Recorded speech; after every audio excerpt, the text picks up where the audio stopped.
यानंतर मी मंचावरती आमंत्रित करतोय, 1 महिन्यापासून सातत्यानं माध्यमामध्ये जी चर्चा ज्यांच्याबद्दल चालू आहे त्यांना आमंत्रित करण्यापूर्वी मी एक शेर त्यांच्याबद्दल व्यक्त करतोय। मुश्किलें जिंदगी में सबको करती है तंग, मुश्किलें जिंदगी में सबको करती है तंग, जीत जाते हैं वो जो हिम्मत रखते हैं संग। मी आमंत्रित करतोय राज्याचे अन्न नागरी पुरवठा मंत्री नामदार धनंजय मुंडे साहेब यांना की त्यांनी या ठिकाणी आपलं मार्गदर्शन करावं।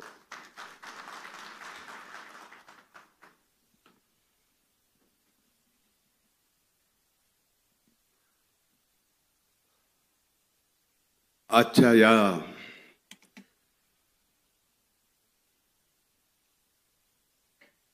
अजित पर्वाच्या नवसंकल्प शिबिरास उपस्थित आपले राष्ट्रीय अध्यक्ष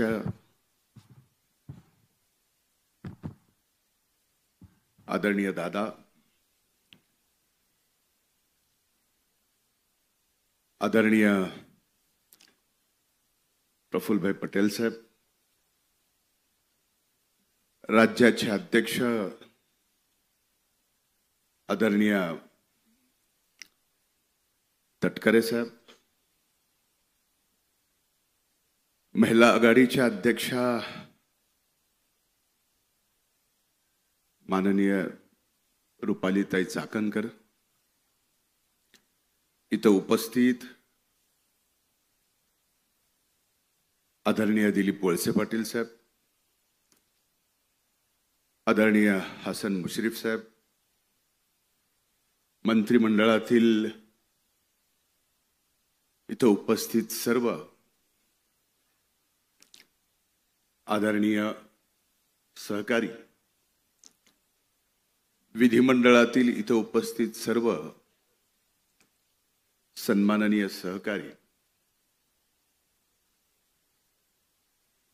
पक्षाच्या इथं उपस्थित सर्व सहकारी बंधू भगिनींनो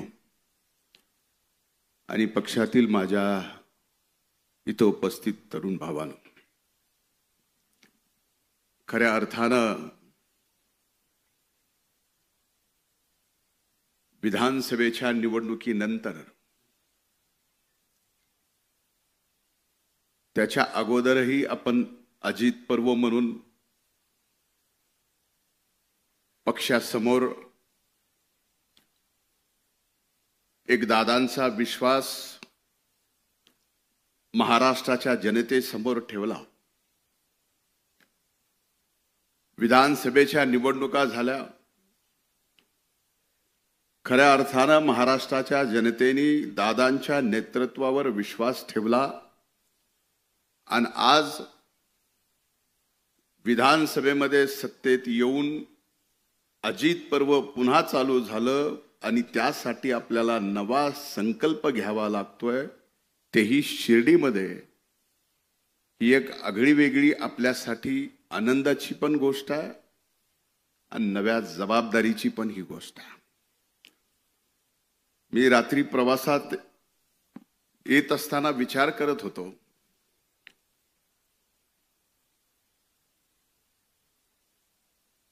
की शिर्डीच्या या बाबांच्या पवित्र भूमीमध्ये ज्यांनी शिकवण, श्रद्धा आणि सबुरीची दिली आहे,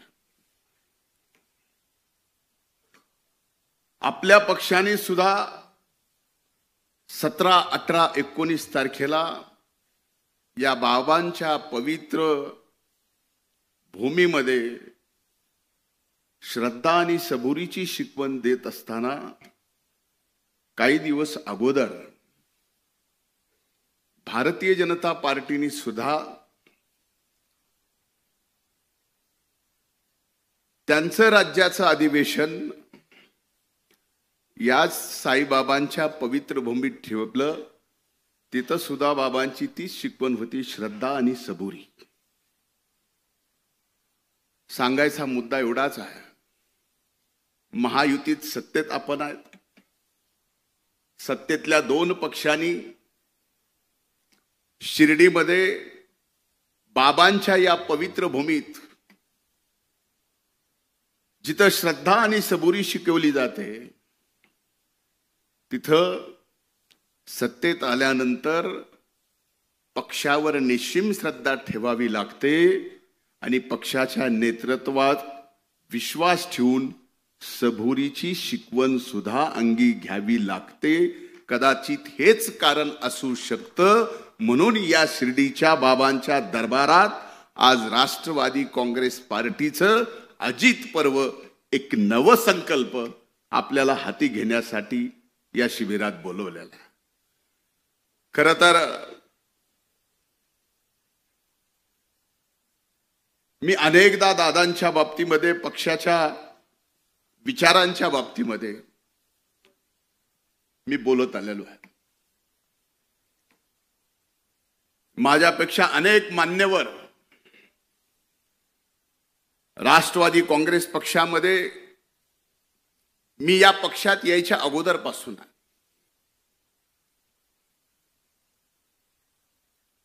2012 पासून दादांच्या हाताला म्हणावं का बोटाला म्हणावं, बोटालाच धरून राष्ट्रवादी काँग्रेस पार्टीच्या दादांच्या पाठीमागे निघालो. त्यावेळेस भारतीय जनता पार्टीचा मी विधान परिषदेचा आमदार होतो.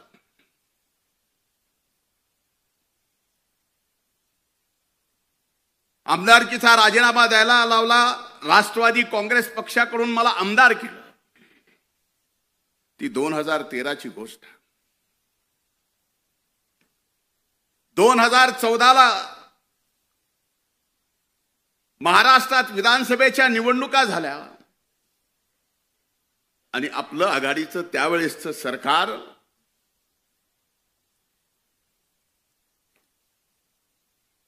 फार फरकाने पडलं आणि त्यावेळेसच्या भारतीय जनता पार्टीच्या सरकार आला. मला माहित नाही माझ्या त्यावेळेस माझ्यासाठी पक्ष म्हणजे त्यावेळेस दादानी मला माझ्यात काय पाहिलं आणि माझ्यावर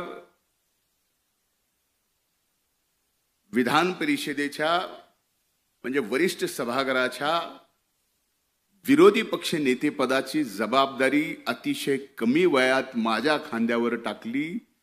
दादा म्हणूनच आज हा धनंजय मुंडे अजित पर्वच्या नवसंकल्पाच्या या शिबिरात एकदा विरोधी पक्ष नेता म्हणून 5 वर्षात 2दा मंत्री म्हणून आणि पुन्हा सरकार आले म्हणून 3ऱ्यांदा मंत्री म्हणून या ठिकाणी ताठमानानं उभं राहून बोलू शकतो. ही ताकद दादांची एकदा पाठीमाग उभी राहिली.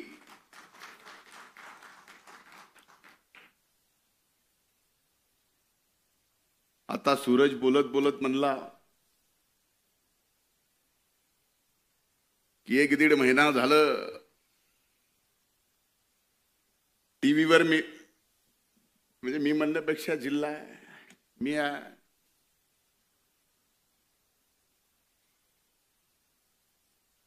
सूरज नाम है इसीलिए तो बदनामी पीछे है.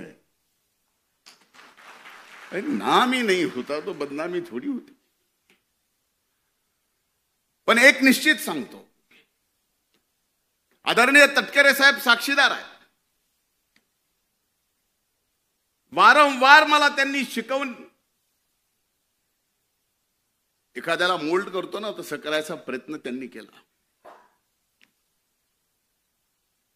2014 विरोधी पक्ष नेते पदाची जबाबदारी घेतल्यानंतर 2019 पर्यंत तटकरे साहेबांना आठवत असेल, तुम्ही अध्यक्ष होतात, मी विरोधी पक्ष नेता होतो, दादा आपले नेते होते. 1 नाही 2 नाही 3 नाही तर 4 वेळेस तशा पडत्या काळात पक्षाच्या हल्ला बोल यात्रेपासून परिवर्तन यात्रेपासून शिवस्वराज्य यात्रेपासून 4 यात्रा सत्ता नसताना महाराष्ट्रातल्या सामान्य माणसाचे प्रश्न आणि त्या प्रश्नावर आवाज उठून आपण 19च्या निवडणुकीला लढलोत. भलेही तेवढं मोठं यश आलं नाही, पण 14 पेक्षा चांगले आमदार या ठिकाणी निवडून आले. हे मात्र निश्चित राष्ट्रवादी काँग्रेस पक्षाच्या त्या काळातील कष्ट घेणाऱ्या प्रत्येक सहकार्याचा हे मान्य करायलाच पाहिजे. आता 19 नंतरचा पुढचा काळ तसा सांगणं कितपत योग्य आहे, पण सांगितला गेला पाहिजे. का सांगितला गेला पाहिजे? अगदी पहाटेच्या शपथविधीच्या बाबतीत, त्याला पहाट म्हणत नाहीत असं दादा नेहमी म्हणतात,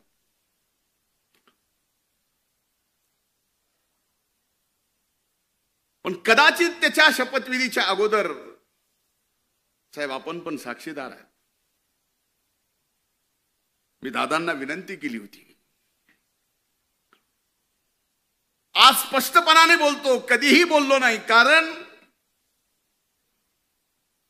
इथं फक्त आणि फक्त राष्ट्रवादी काँग्रेस पक्षाचे दादांचे एकनिष्ठ सहकारी आहेत म्हणून मी हे बोलायची हिंमत ठेवतो. त्यावेळेस मी म्हणलं होतं दादांना, तटकरे साहेब आपण साक्षीदार असाल तर हो म्हणा, शपथ घेऊ नका. का म्हणलो होतो? काही गोष्टी कळाल्या होत्या, त्या नम्रपणे दादांच्या पायी माझं डोकं ठेवून जे तटकरे साहेबांनी बघितलं की म्हणलं दादा आपला घात होतोय. दादानी माझ्या डोक्यावर हात ठेवून म्हणले असला घातभीत काय होत नसतो, पण शेवटी व्हायचं ते झालंच. त्यावेळेसपासून आपल्या या दादांना विलन आणि खलनायक ठरवायचं षडयंत्र त्यावेळेसपासून चालू होतं. आज हे मी बोललो तर कुणाला कदाचित माहित नाही मधल्या काळात, पण ही वस्तुस्थिती आहे. वारंवार या महाराष्ट्रात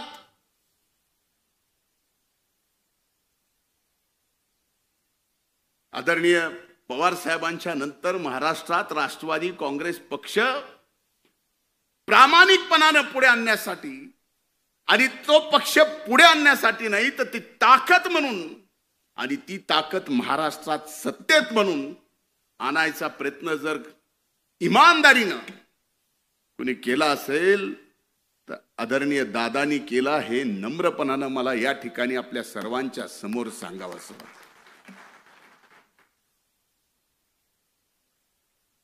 आता पहाट होती त्यामुळे त्या शपथविधीला मला येता आलं नाही, कारण पहाटेचं आपलं तसं जमत नाही. पण घेणं एक ना घेणं दोन, शिक्षा मात्र मला झाली. ही मान्य करता का नाही? माग कुणी जरी हो म्हणत नसलं तर महादेव शेखर भाऊ हो म्हणतायत.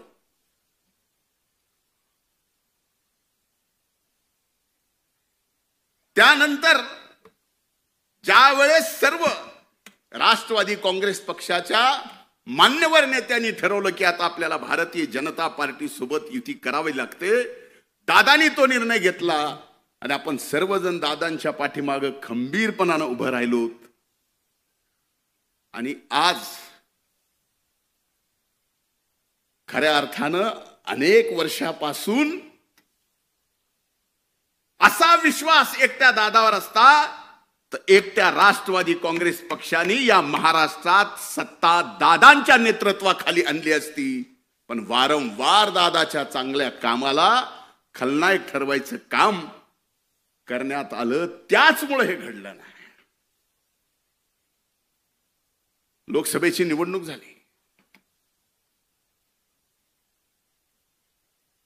लोकसभेच्या निवडणुकीत दारुण पराभव झाला.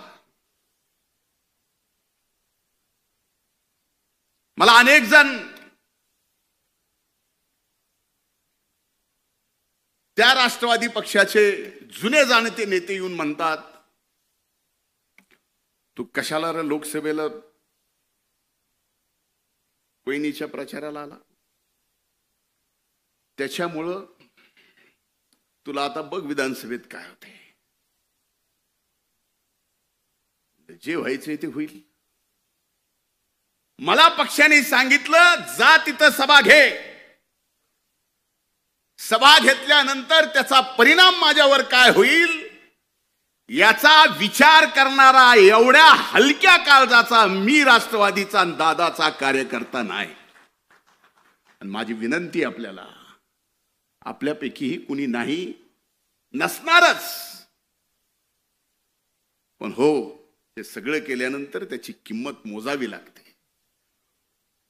मोजावी लागली तरी 72 त्याला कमीपणा नाही. त्याचा राग धरला. जो संकल्प काही जणांना पाडण्यासाठी मुश्रीफ साहेब आहेत, आदिती माया, मैं खुद गब्बर है, वळसे पाटील साहेब आहेत, यांना पाडायचंच अशी यादी कमी नव्हती. पण पडलं कोणीच नाही. तुम्ही लाखभर मतांना आलात, मी जरा जास्त मतांना आलो म्हणून मला भोगावं लागायला की काय असं मला वाटायला लागले.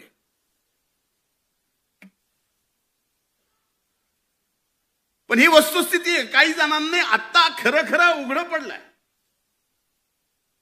पण दादा एक निश्चित सांगतो, माझ्यावर तुम्ही विरोधी पक्ष नेते पदाची जबाबदारी दिली, तो काळ तुम्ही बघितला की एक विरोधी पक्ष नेता सुद्धा राज्याच्या मुख्यमंत्र्याला काही मुद्द्यावरती खाली वाकवू शकतो.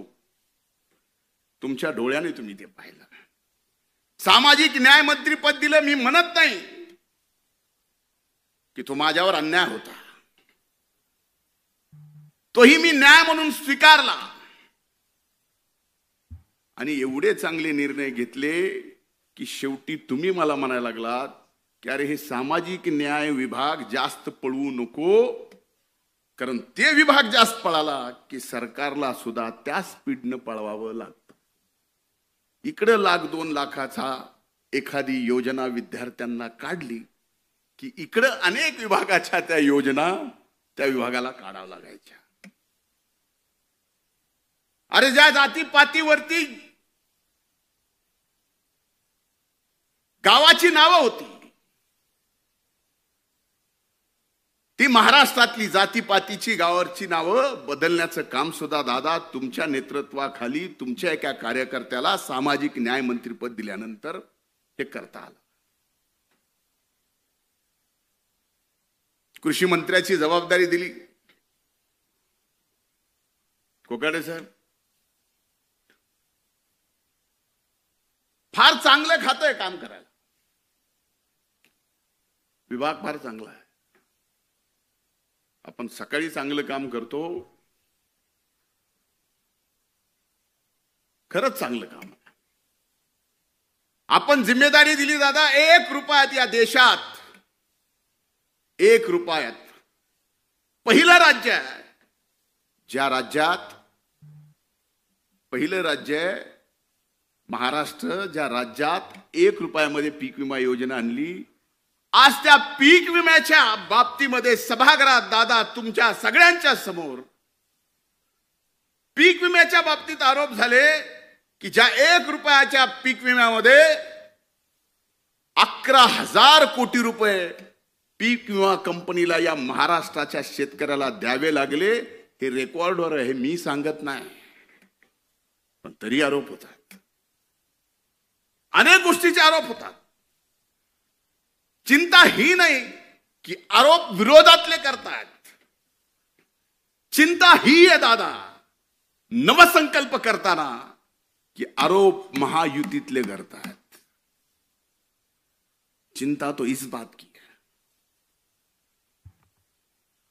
आज धनंजय, आज मी गटलोय म्हणून मला, उद्या अनेक जण आहेत ते गटलेत म्हणून त्याला, पण पक्ष म्हणून आमच्या सारख्याला दादा काही नको.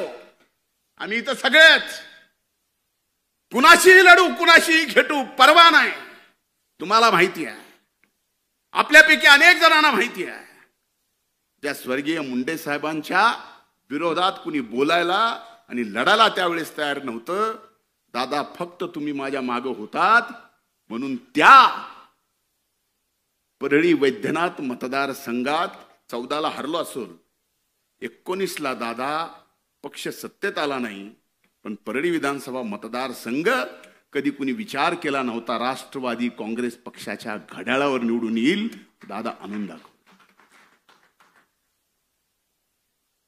बळ दिल्यानंतर आणि आपल्या मागे नेता आहे हे बघितल्यानंतर अनेक जण एव्हरेस्ट सारखा डोंगर सुद्धा चढून तिथं आपल्या पक्षाचा झेंडा लावू शकतात. हे एक उदाहरण द्यायचं म्हणून मी परळीचं दिलंय. समजू नका की मी काय दिवे लावलेत ते, असं बिलकुल नाही. वस्तुस्थिती आहे. अनेक गोष्टी सांगितल्या पाहिजे. आज एकीकडं ह्या सगळ्या परिस्थितीमध्ये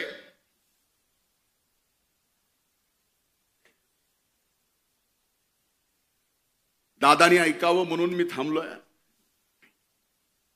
एक नक्की आहे, शिर्डीच्या साईबाबांच्या साक्षीनं सांगतो की आमच्या बीड जिल्ह्याच्या पालकमंत्री पदाची जबाबदारी आदरणीय दादांनी या ठिकाणी घेतली. अतिशय आनंदाने मी या ठिकाणी सांगतो, तो आनंद या ठिकाणी व्यक्त करतो. आणि जिल्ह्यात दादा आपलं स्वागतही करतो. यात मीही विनंती केली होती की सद्य परिस्थितीमध्ये अशा जबाबदारीत आपण नसू नये. पण एक गोष्ट मात्र लक्षात घेतली पाहिजे. आज अजित पर्व आहे. आज आपण सत्तेत आहोत. आज आपल्याला नवीन संकल्प घ्यायचा आहे. पण हा नवीन संकल्प घेत असताना राष्ट्रवादी काँग्रेस पक्षाला पहिल्यांदा कार्यकर्ता भिमुख व्हावं लागेल. कार्यकर्ता भिमुख झाल्यानंतर पक्ष संघटन एवढं मोठं होईल की कसल्याही वाऱ्या आणि वादळामध्ये ते पक्ष संघटन कधीच ढळणार नाही, हलणार नाही. हे मात्र एक कार्यकर्ता म्हणून निश्चित मी आपल्याला सांगतो. पण मधल्या काळातल्या काही अनुभवात मी सांगतो. खरंच आपल्या पक्षामध्ये पक्षाची जबाबदारी घेऊन काम करणारा प्रामाणिकपणे अनेक वर्षापासून त्यालाच विचारून सगळ्या गोष्टी होत्या. काही अनुभव तर असे सांगतो की आपल्या पक्षाच्या प्रमुख कार्यकर्ता असेल, नेता असेल, त्याची जर काटाला लावायची आहे, त्याची जर नीटनीटकी करायची आहे, तर त्याला इतर पक्षाच्याही गरज नाही. आपल्या पक्षाचेही भरपूर बस झाले. फक्त कानाला लागायचं काम.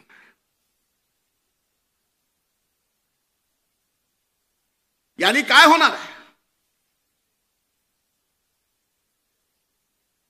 जे दादा तुमच्यासारख्या एका नेत्याने माझ्यासारखा कार्यकर्ता घडवला, भले आज लोक मला नेता समजत असतील, पण माझ्यातला कार्यकर्ता मी मरेल, पण माझ्यातला कार्यकर्ता मी कधीच मरू देणार नाही. त्यावेळेसच नेता जिवंत असतो. त्याच्यातला कार्यकर्ता मेला त्यावेळेस नेता संपला, पक्ष संपला. आणि माझ्यातला कार्यकर्ता मी कधीच मरू देणार.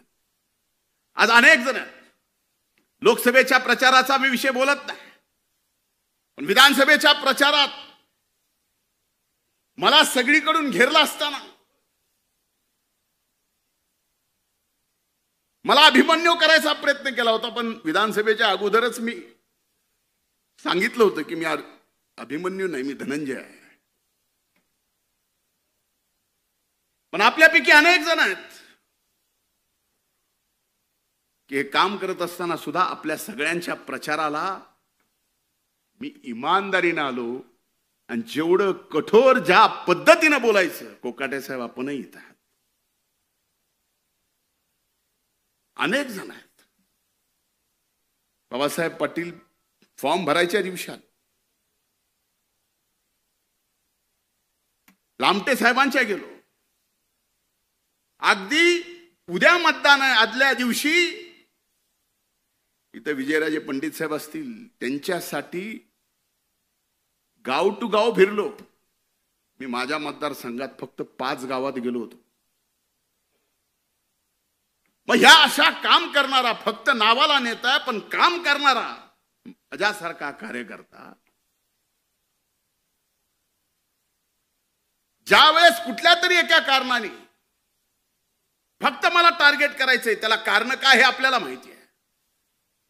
मुद्दा मला कितीही टार्गेट करू द्या, मुद्दा मला कितीही बदनाम करू द्या, पण दादा आता फार महत्वाची जबाबदारी आमच्या मातीची म्हणजे बीड जिल्ह्याची तुमच्यावर आली आहे. तुम्ही आता जिल्ह्याचे पालकमंत्री आहात. सगळ्यात अगोदर लोकसभेमध्ये जे सामाजिक सलोखा बीड जिल्ह्याचा नाही, मराठवाड्याचा नाही, महाराष्ट्रातला बिघडला होता, तो सामाजिक सलोखा पुन्हा बीड जिल्ह्यामध्ये नाही तर अख्ख्या मराठवाड्यात बिघडलाय.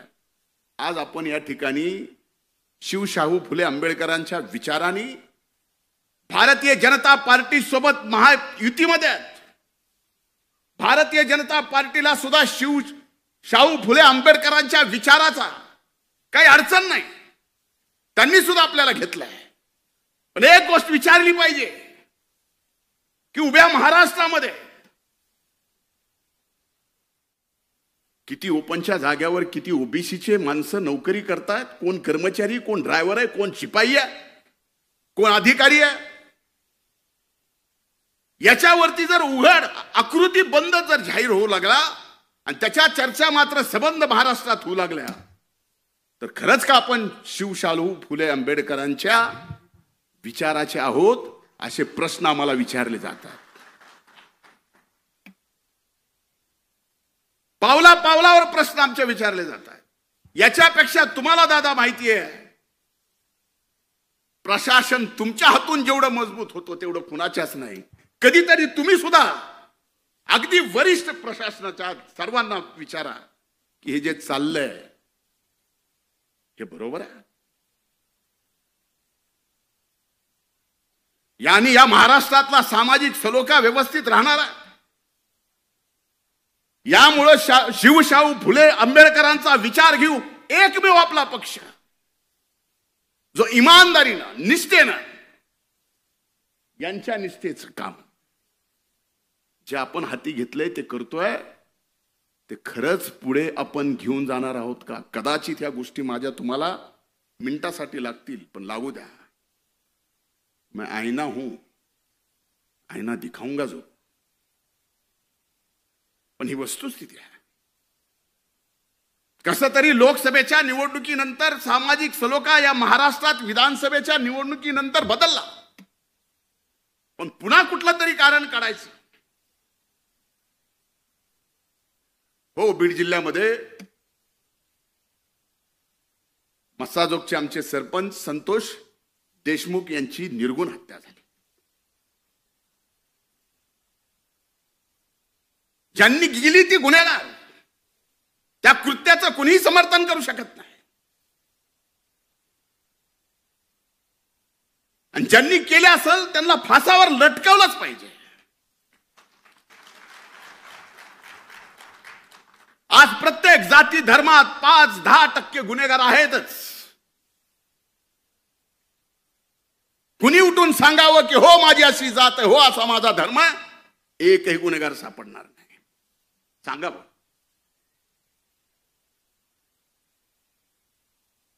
पण त्या 5-8 गुन्हेगारांच्या मुळे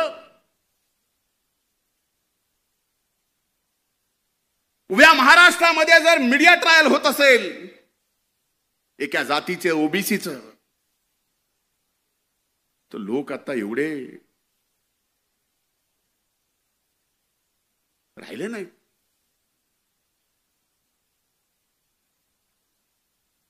बीडचा बिहार,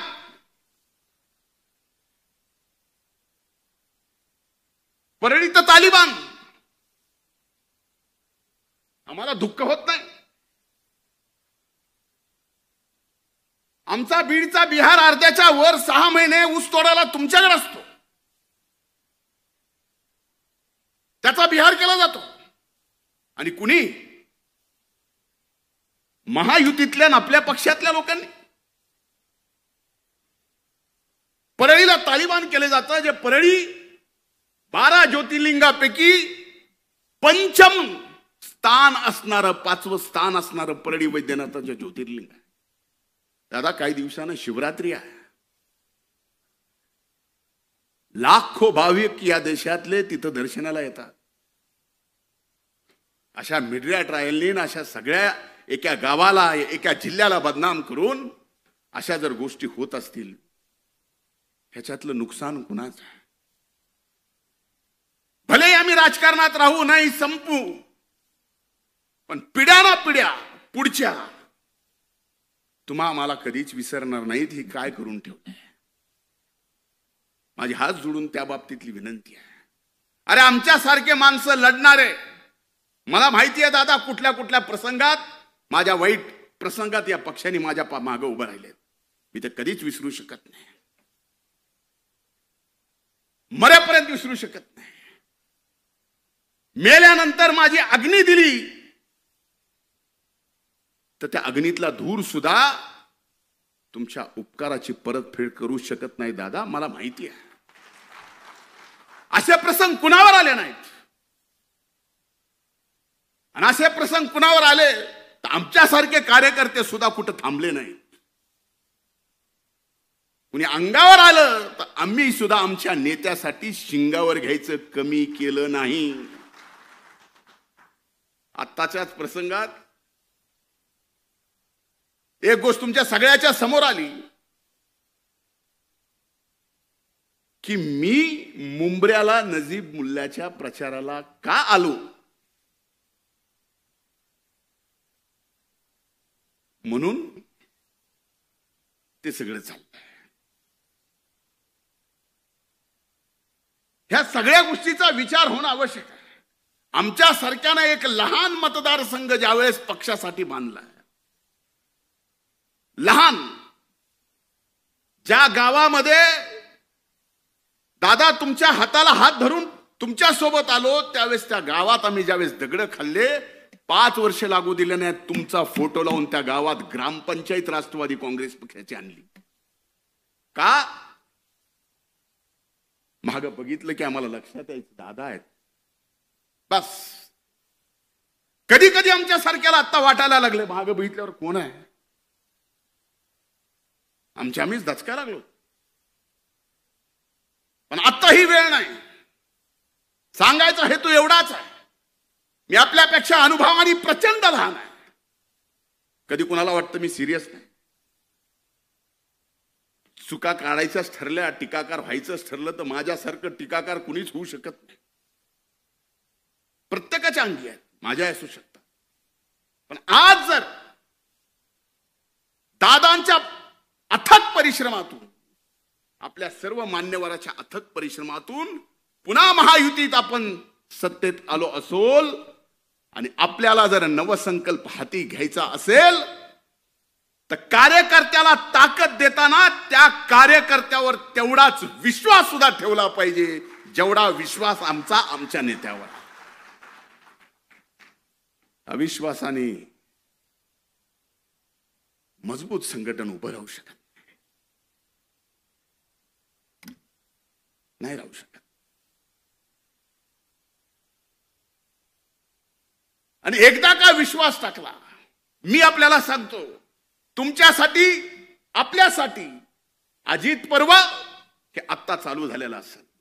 आम्ही अनेक वर्षापासून स्वप्न पाहतोय. जसा दादांच्या सोबत आलोय तसा नवसंकल्प आपण काय घेऊन जातोय. माझ्या दृष्टीने आपण पक्ष महाराष्ट्रात मजबूत करणार, नोंदणी करोडाची करणार. ती कशी काय हे सगळं आपल्याला माहिती आहे. पण आजची राजकीय परिस्थिती पाहिली,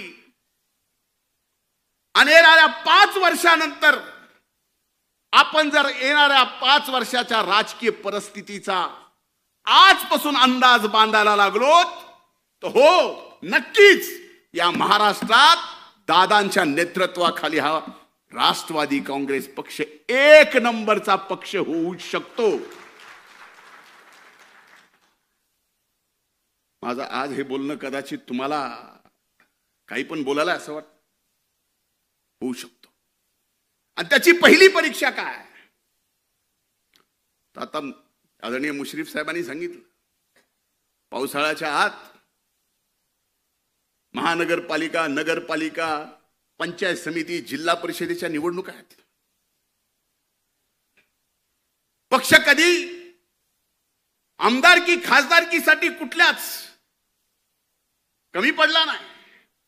पण आज पक्षाच्या वतीनं मी आपल्याला सांगतो की या नगरपालिकेच्या, महानगरपालिकेच्या, पंचायत समितीच्या, जिल्हा परिषदेच्या तुमच्या निवडणुकीला सुद्धा हा पक्ष कुठंच कसाच कसल्याच अर्थानं कमी पडणार नाही. पण आपल्याला जिंकायचंय, हा नवसंकल्प आहे पहिला.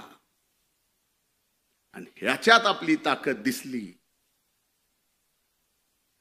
तर पुढे बघा सर्व गोष्टी. मला इशारा आला, इशारा एक ही जन मुझे दे सकता है, मतलब मैं समझ सकता हूं. देने वाले तो बहुत देते, लेकिन समझने वाले को समझना तो चाहिए. बहुत वक्त बाद की माफी चाहता हूं. घड्याळ तेच, वेळ नव्हे. त्यामुळे माझी आज या अजित पर्वाच्या नवसंकल्प शिबिरामध्ये मला बोलायला परवानगी दिली त्याबद्दल पक्षाचे मी हृदयपूर्वक आभार. आणि दादा एक शब्द देतो पक्षासाठी, मी एक निष्ठावंत कार्यकर्ता आहे. माझी जडणघडण कार्यकर्त्यातून झालेली आहे. उद्या तुम्ही माझ्यासारख्यावर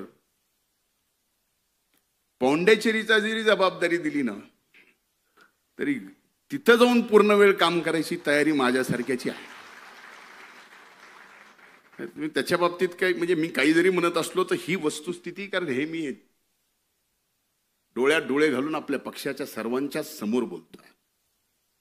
आणि ही जबाबदारी आपण सगळ्यांनी घेतली पाहिजे. मी उदाहरणानं म्हणजे 2 मिनिट हसावं म्हणून, पण आपल्या जे शक्तिस्थळ आहेत ते आणखीन मजबूत करायची वेळ आहे.